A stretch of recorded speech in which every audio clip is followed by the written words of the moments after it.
ஓம் சைராம், ஜெய் சைராம். என் அன்பு குழந்தையே, நீ முடிந்தவரை வாக்குவாதங்களை தவிர்த்துவிடு.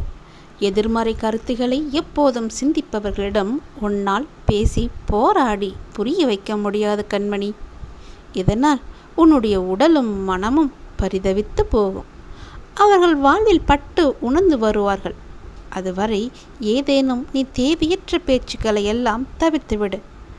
எத்தனை நெருக்கமானவர்களாக இருந்தாலும் அளவோடு பேசு. உன் அமைதிதான் உன்னுடைய மிகப்பெரிய சக்தி. உன் நேர்மறை எண்ணங்களின் அதிர்வலைகள் சக்தி கொண்டவை. அவை பெருக பிரபஞ்சமானது உனக்கு தரும் வாய்ப்புகளை நீ கவனித்துப்பார். கவனித்து அதை உடனடியாக பயன்படுத்து.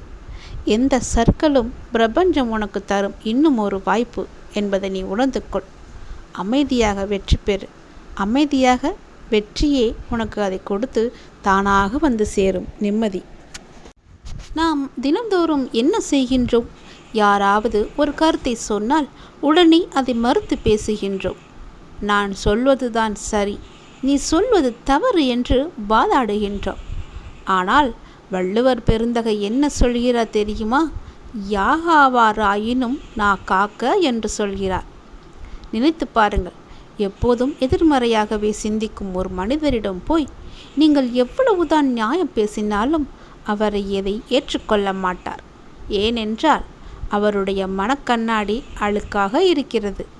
அழுக்கு கண்ணாடி வழியை பார்ப்பவருக்கு உலகம் முழுவதுமே அழுக்காகத்தானே தெரியும். ஒரு சின்ன கதை சொல்கிறேன். ஒரு நரியும் ஒரு கழுதையும் காட்டில் பேசிக்கொண்டிருந்தன. கழுதை சொன்னது, புல் நீல நிறத்தில் இருக்கிறது என்று. நரி சொன்னதாம், இல்லை, புல் பச்சை நிறத்தில் இருக்கிறது என்று. இரண்டுக்கும் வாக்குவாதம் முற்றியது. தீர்ப்புக்காக சிங்கராஜாவிடம் சென்றன. சிங்கராஜா எல்லாவற்றையும் கேட்டுவிட்டு நரிக்கு 6 மாதம் சிறை தண்டனை என்று தீர்ப்பளித்தது. நரியோ அதிர்ச்சி அடைந்தது. அரசே, புல்லானது பச்சை நிறம்தானே, இதில் என்னுடைய தவறு என்ன என்று கேட்டதாம்.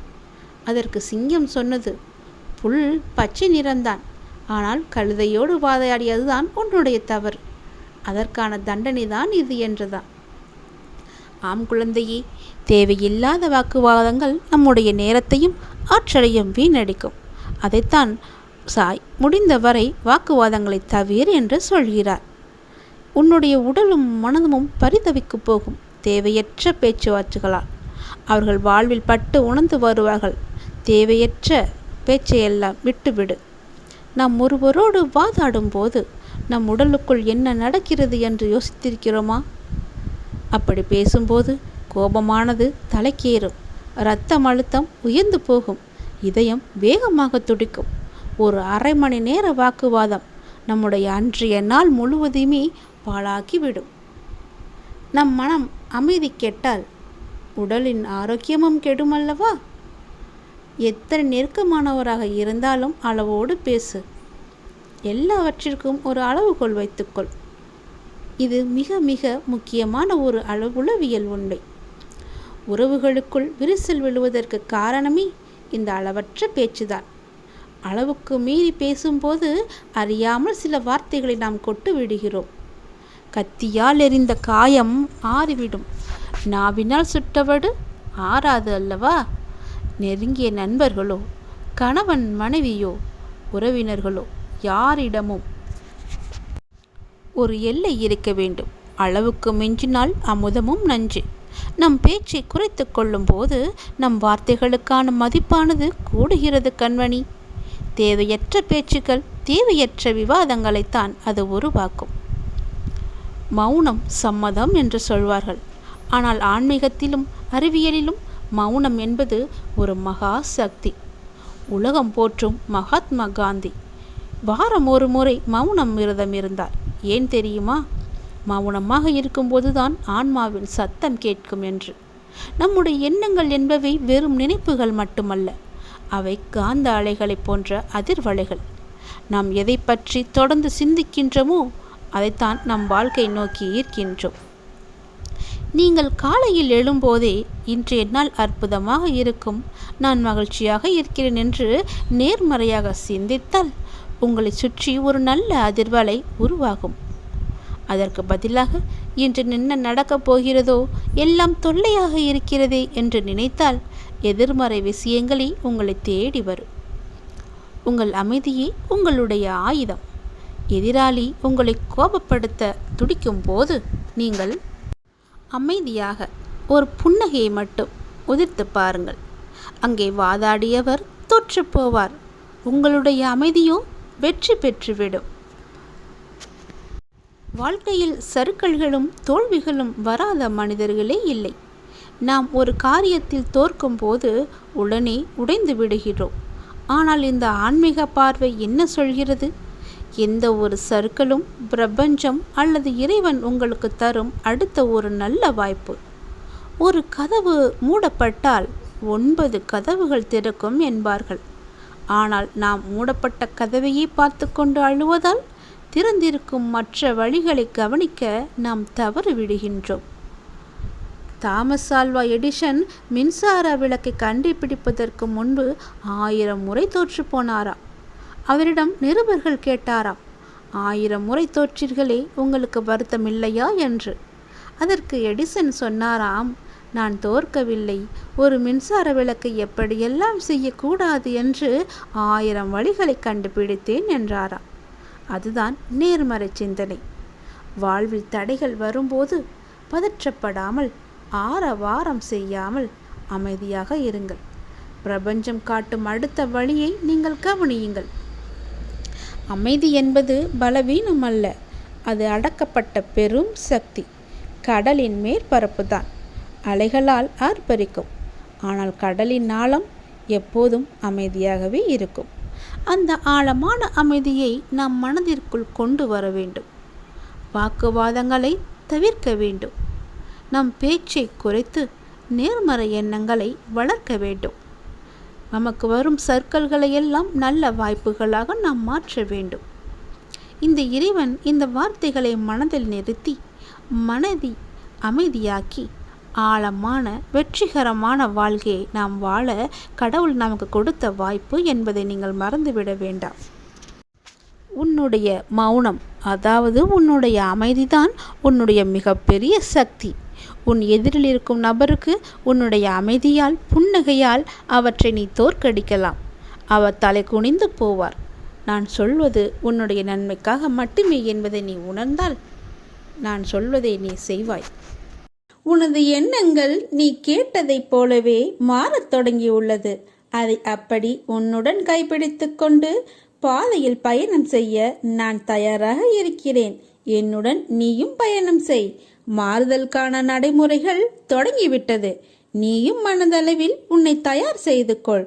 புதிய வாழ்க்கைக்கு என் அன்பளிப்பும் என் பாசமும் என் அருளும் என் அன்பும் என் உயிரும் என் மூச்சும் என் பிள்ளையான உனக்கே தருகிறேன். என் முழு மனதில் இடம் பிடித்து என் அருளும் ஆசையும் உனக்கு நான் தருகிறேன். என் பரிபூரண அருளும் ஆசீர்வாதமும் அன்பும் பெற்ற என் பிள்ளை நீ. உன்னை விட்டு நான் விலக மாட்டேன்.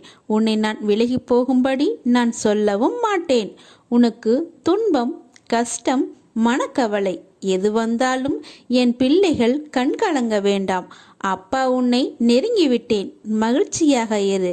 நான் உன்னை கைவிட மாட்டேன். என்னை நம்புங்கள். நான் உன்னை விட்டு பிரிய மாட்டேன். நான் உன்னை விட்டு போனால் உன்னை யார் பார்த்து கொள்வார்?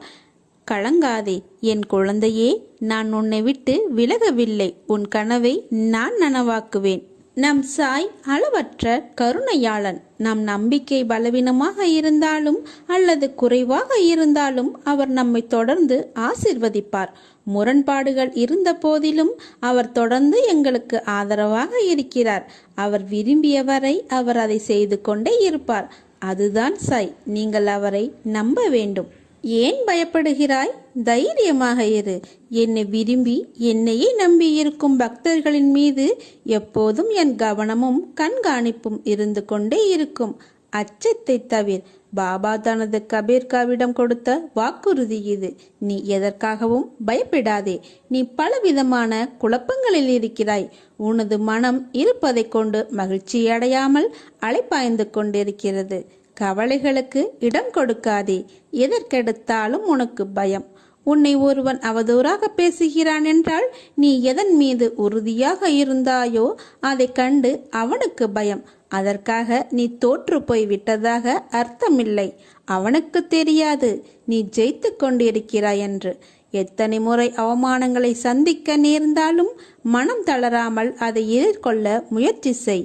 இறுதியில் ஜெயிக்கப் போவது நீயாக இருப்பாய். என்றும் உன்னை கவனித்து வருகிறேன். உன் எண்ணம் தடுமாறும் போது உன்னை நல்வழிப்படுத்தி தூய சிந்தனை அளிப்பேன்.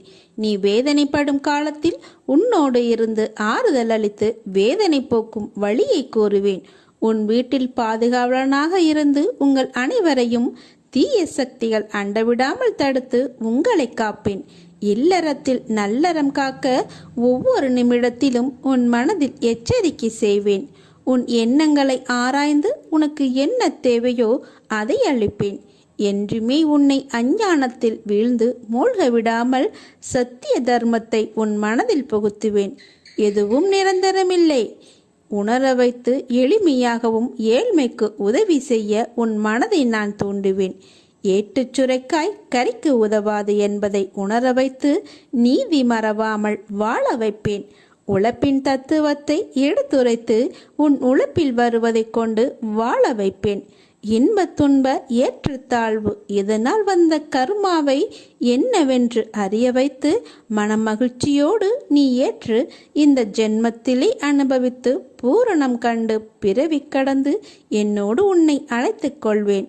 நீ எந்த விதத்தில் எந்த வடிவத்தில் எந்த உறவு முறையில் வணங்கினாலும் உன் முன்னே நான் காட்சி கொடுப்பேன். என்னிடம் சரணாகதி அடைந்தவன் இப்பிறவியிலே பல புண்ணியங்களை செய்வித்து பாவங்களை கரைத்து புண்ணிய லோகத்தில் அமர வைப்பேன். என்னை என்றும் நம்பிக்கையோடு வணங்கி வருபவனை என்றும் நான் கைவிட மாட்டேன். நானே முன்னின்று அவனை நல்வழியில் அழைத்துச் செல்வேன். நான் உனக்குள் இருக்கும்போது வேறாக நான் எங்கு இருக்க முடியும்? உனக்கும் எனக்கும் இடையில் தூரம் என்பது வெறும் மாயையே. அந்த தடையை தகர்த்தெறி. அப்போது நாம் இருவரும் ஒன்று சேரலாம். நாம் இருவரும் சேர்ந்து ஆனந்தத்தை அனுபவிக்கலாம். உன்னுடைய பாரங்களை எனது பாதத்தில் சமர்ப்பித்து விடு. எதற்காகவும் கலங்காமல் தைரியமாக இரு. வெகு நாட்களாக நிறைவேறாமல் இருக்கும் காரியம் கைகூடி வரப்போகிறது. நீ துயரத்தில் இருந்து விடுபட போகிறாய். வீணாக வருத்தப்படுவதை தவிர்த்து விடு. உனது வாழ்க்கைக்கு நானே பொறுப்பு. நல்ல வாழ்க்கையை உனக்கு அளிப்பேன். வருத்தப்படாமல் பொறுமையாக இரு. எல்லாவற்றையும் உன் சாயப்பா நான் பார்த்து கொள்கிறேன். எல்லாம் நல்லதே நடக்கும். ஓம் சாய்ராம். ஜெய் சாய்ராம். நேற்று இன்று நாளை என முக்காலங்கள்தான் உங்கள் வாழ்க்கையின் சாராம்சம் அடங்கியுள்ளது. நேற்று நீ கடந்தவை நேர்மறையோ எதிர்மறையோ அவைகள் உன் மனதில் பதிந்து இருக்கும். அவற்றுள் நேர்மறை உன்னில் ஆழமாக பதிந்தது என்றால் உன் மனம் திடமாக உள்ளது. அதன் வழி சரியே என்று அர்த்தம். அதே உன்னை எதிர்மறை நிகழ்வுகள் பதிந்தால் உன் மனம் திடமாக இல்லை. அவற்றில் தவறு என்ற சொல் உன்னை ஈர்த்து கடந்த காலத்தை மறக்க செய்யாது. இன்று என்ற நேரத்தையும் அது நிம்மதியாய் வாழ விடாது. இன்று என்பது நிதர்சனமான உண்மை. அந்த உண்மை நீ உணர்ந்து நேற்றைய பொழுதை திருத்தி வாழ முற்பட்டால் நிச்சயம் நிம்மதி என்ற தென்றல் வீசும் உன் வாழ்க்கையில். இன்று என்பது நீ வாழும் இந்த நிமிடம். அடுத்த நிமிடம் என்ன நடக்கப் போகிறது என்பது உனக்கு தெரியாது. அப்படி இருக்கையில் என்றோ நடக்கப் போகும் இருப்பு நிகழ்வுகளை இப்போது நினைத்து கனவு காண்கிறாயே. உன்னை கனவு காண வேண்டாம் என்று உன் சாய்தேவா சொல்லவில்லை. ஆனா அந்த கனவானது உன் வாழ்க்கைக்கு உத்வேகம் உடையதாய் அமைய வேண்டும். உன்னுள் ஒரு எழுச்சியின் தீபந்தமாய் அமைய வேண்டும். உன்னை மேலோங்க செய்யும் அளவிற்கு உன் நாளைய கனவின் சிந்தனை இருக்க வேண்டும். அப்படி இருந்தால்தான் உன் இன்றைய எண்ணும் நேரம் சத்து உள்ளதாய் இருக்கும். வாழ்வில் திருத்தி எழுத உதவும் ஒரே காலம் இன்று என்ற நேரம்தான். உன் நேற்றும் சரி நாளையும் சரி. அதனால் இன்றைய நேரத்தை உனக்கு கொடுக்கும் பொற்காலமாக பார். உன் நிமிடங்கள் உனக்கு பெரிதாகும்.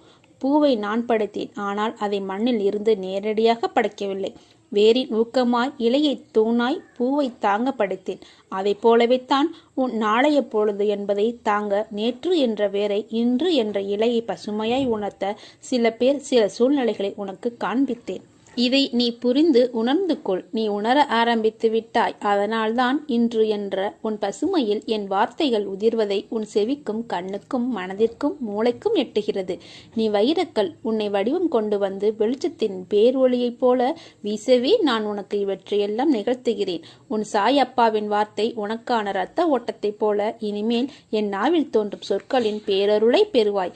அதனால் நீ எதற்கும் பயப்படாதே, கலங்காதே. உன்னில் நிச்சயம் வெற்றி என்ற தீபத்தை நான் ஏற்றுவேன். நீ என்று என்னை சாயப்பா என்று அழைத்து உன்னிடத்தில் நான் என்னும் சொல்லுக்கு சாய்தேவா என்ற அர்த்தத்தை கண்டாயோ அன்றே நீ என் உயிரான பொறுப்பு.